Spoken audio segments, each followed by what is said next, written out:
You know, what makes a language, well, a language? It's almost always a story of contact, a little bit of conflict, and some really deep, surprising changes. Today, we're diving into the incredible history of the Vietnamese language. It's a story that unfolds over 1,000 years and shows us how one language can be totally reshaped by another, but still come out the other side as something completely new and unique. So, the material we're looking at today uses this fantastic metaphor, lacquer. Think about it. Chinese cultural influence is like a layer of lacquer that was spread all across East Asia, giving everything a kind of shared shine. From a distance, you might look at Japan, Korea, and Vietnam and see a similar gloss from this Chinese, or as scholars call it, Sinitic influence. But that leads to the big question, right? If you get up close, is that finish really the same? I mean, was that lacquer put on with the same brush? Did it get the same number of coats? And what kind of wood was underneath? As we're going to see, the answer is a huge no. And Vietnam's story is where that difference is just absolutely dramatic.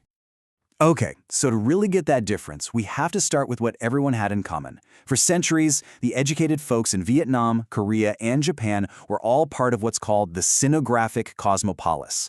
Now, that's a fancy term, but basically it was a shared intellectual world, kind of like how Latin worked in medieval Europe. And it was all built on one thing, the Chinese writing system. But here's the crucial part. It's how they all interacted with this world that made all the difference. In Korea and Japan, the contact was often at arm's length, It was filtered through specialists like Buddhist monks who learned Chinese characters pretty much by memorizing them. But Vietnam? A totally different story. This wasn't just about a few visitors. This was 1,000 years of direct rule, which created a society where a whole lot of people were bilingual. So let's zoom in on Vietnam's story. This millennium of contact wasn't just one long, unchanging event. Nope, it was a continuous process that left these distinct marks on the very DNA of the local language.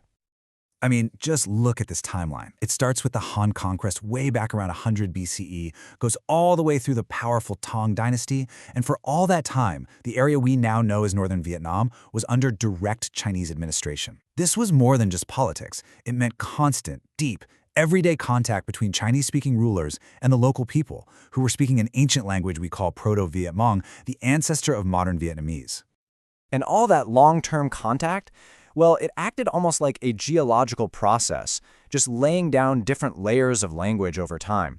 So words that were borrowed in the early centuries sound totally different from words that were borrowed hundreds of years later, because spoken Chinese itself had changed over that time.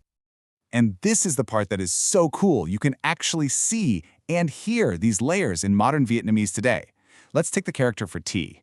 An early borrowing gives us the word che, but a later one gives us tra. Same thing for vehicle. The early layer is se, the later one is sa.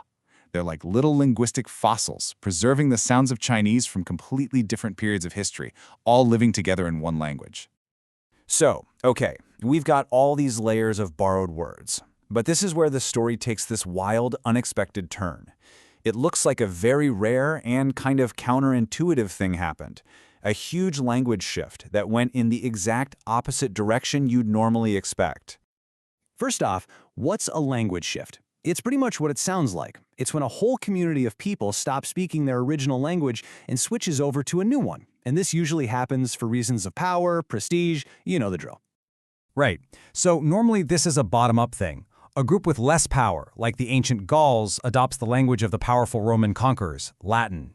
But once in a while, you get this really rare top-down shift. The best example is the Norman elite in England. They came in speaking French, but over a few generations, they actually ditched French for English, the language of the people they were ruling. And that top-down model, that's exactly what many linguists think happened in Vietnam. So here's how it probably went down. For centuries, you have this bilingual Chinese-speaking elite running the show.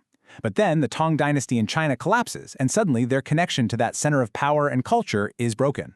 So over time, this ruling class actually shifts to the local language. And here's the key.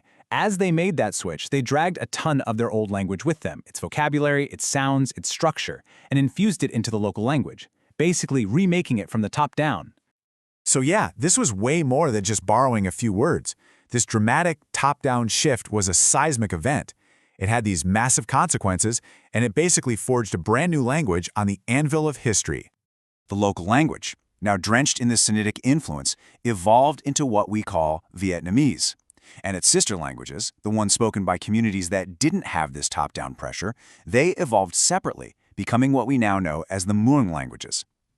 This is what explains that deep split you see today, with Vietnamese in the lowlands and its closest relatives up in the highlands. But all of this created a brand new problem. You've got this new, transformed language. How on earth do you write it? Well, the answer they came up with was brilliant. It was a new script called Chu Nom. It was this really complex, clever adaptation that used Chinese characters in brand new ways, sometimes for their meanings, sometimes just for their sound, to finally be able to write down native Vietnamese words.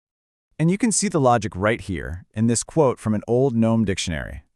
They basically took the principles of how Chinese characters were made, combining a part for meaning with a part for sound, and they just repurposed it to build a writing system for their own voice. So we've got a transformed language and a script to write it down. The stage was now set for a total cultural explosion. This new vernacular wasn't just for talking. It became a powerful tool for creating art. And with this new script, Chu Nom, a uniquely Vietnamese literary tradition, just burst into life. For the very first time, Vietnamese writers could tell their own stories, in their own language, moving way beyond the classical Chinese that had been the standard for so long.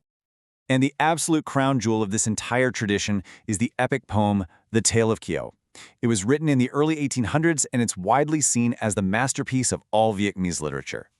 This one line from the poem just perfectly captures its main theme, the cruelty of fate. But it's so much more than that.